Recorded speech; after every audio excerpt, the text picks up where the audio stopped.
Sampurasun. Kumaha damang murangkalih dinten ieu? Hatur nuhun. Mudah-mudahan sadayana dina kaayaan damang. Nah, dinten ieu Ibu bade ngawulang pangajaran basa Sunda unit 4 ngeunaan mikawanoh parabot nu aya di kelas. Atau dalam bahasa Indonesia mengenal barang-barang yang ada di kelas. Nah, minggu lalu anak-anak sudah belajar membaca tentang cara menjaga kebersihan sekolah atau kebersihan sekolah. Nah, di dalam kelas biasanya banyak parabot atau banyak barang-barang yang digunakan untuk belajar. Banyak parabot anu sok dipake diajar. Mangga ayeuna urang bade nataan hiji-hiji naon bae pakakas atanapi parabot nu aya di kelas. Mangga dangukeun. Nah, dina gambar ieu seueur pisan contoh-contoh pakakas atanapi parabot nu aya di kelas. Cobi urang titenan hiji-hiji. Anu kahiji nyaeta gambar korsi. Nah, barangkali terang naon gunana korsi?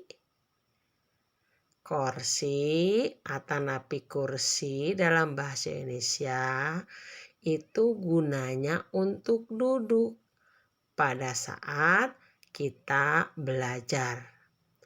Kursi digunakan untuk duduk diangge kanggo calik saat atanapi dina waktos murangkalih diajar.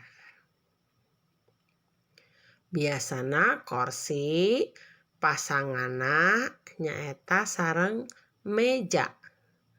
Aya gambar meja murangkalih.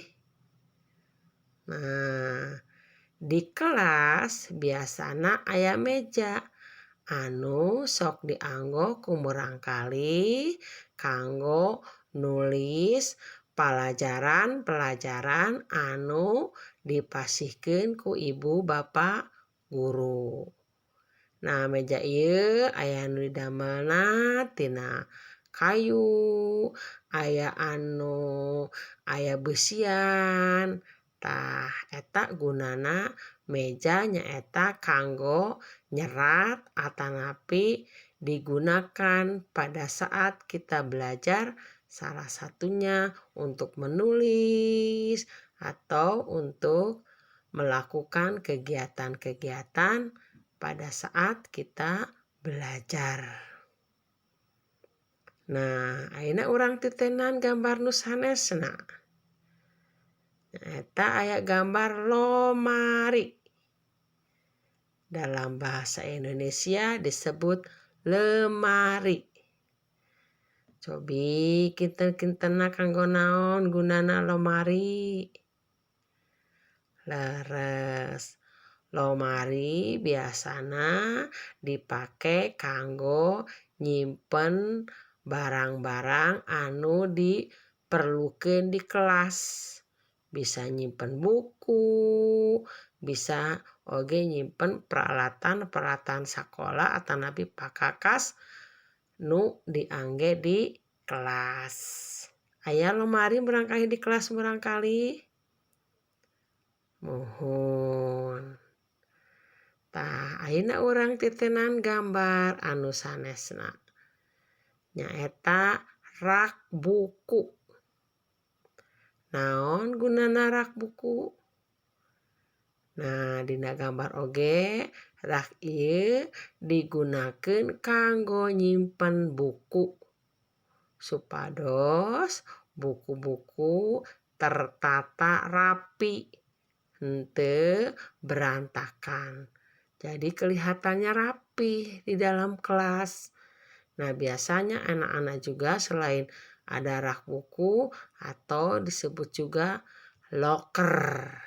Nah, itu biasanya loker atau rak buku digunakan untuk menyimpan buku anak-anak atau buku pelajaran yang lain. Ayeuna urang titenan gambar nu sanesna nyaeta aya gambar papan tulis. Upami dina bahasa Sunda disebutna bor. Nah, papan tulisna ayeuna aya 2 macem. Aya papan tulis nu warnana hideung, aya papan tulis anu warnana bodas. Disebutna whiteboard. Nah, upami anu papan tulisna warnana hideung atanapi borna nu warna hideung biasana kanggo nulisna ngagunakeun kapur. Tapi anu warna bodas, bor atanapi papan tulis biasana nulisna ngangge spidol. Nah, aya sadaya barangkali. Nah, seueur biasana barang-barang pakakas anu aya di kelas. Ieu contoh-contoh pakakas anu digunakeun atau yang digunakan pada saat anak-anak belajar di kelas. Nah, selanjutnya apalagi atanapi naon deui pakakas-pakakas anu aya di kelas. Mangga urang titenan deui nu sanesna.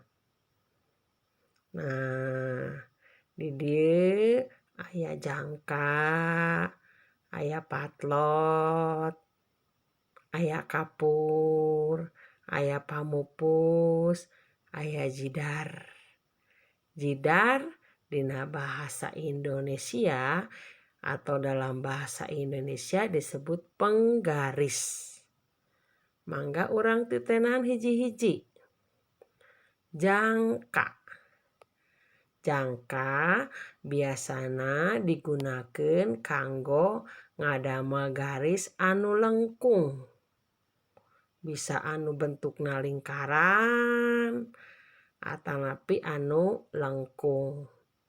Nah, eta ngagunakeunna nyaeta jangka. Saha anu pernah kantos ngagunakeun jangka? Nah, sae. Ayeuna titenan gambar anu kadua nyaeta patlot. Patlot dalam bahasa Indonesia disebut pensil.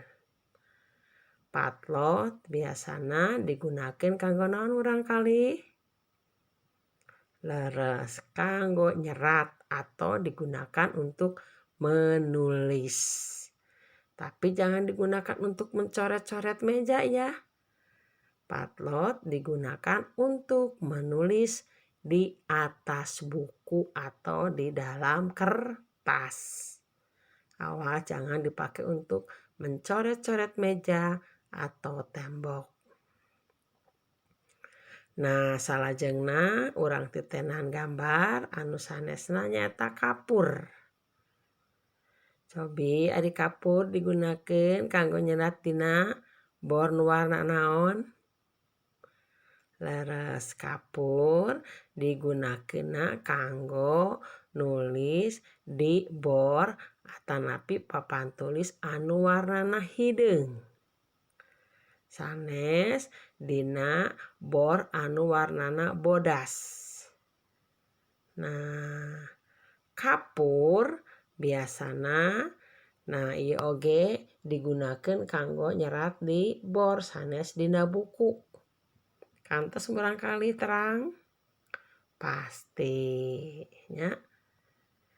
Ayeuna titenan gambar nu sanesna nyaeta pamupus, atau dalam bahasa Indonesia disebut penghapus.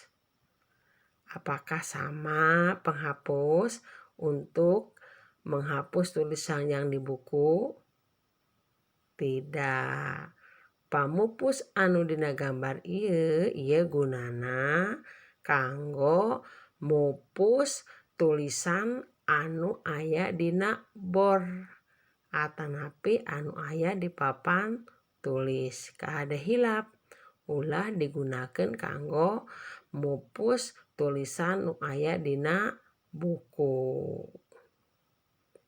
Nah, ayeuna titenan gambar anu sanesna nyaeta jidar. Atanapi dina bahasa Indonesia disebut penggaris. Nah, jidar ieu digunakeun kanggo ngadamel garis anu lempeng atau untuk membuat garis yang lurus ke atas atau yang lurus ke samping. Jadi berbeda gunanya dengan jangka. Nah, masih seueur pakakas-pakakas atanapi parabot anu aya di kelas. Nu digunakeun dina waktos urang diajar. Nah, pakakas-pakakas ieu kedah dipiara kalayan sae. Digunakeun sapertos gunana, ulah digunakeun sembarangan. Jadi murangkali upami parantos diajar, pakakas-pakakas ieu disimpen deui di tempatna. Atanapi dilebetkeun deui kana tas anu murangkali anu gaduh sakola simpen di sakola, nu gaduh murangkali canda ka bumi.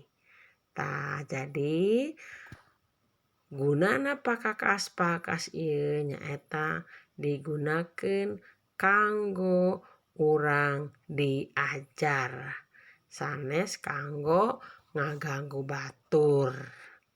Jadi patot ulah diangge kanggo nusuk murangkali atapi rencangan. Teu kenging.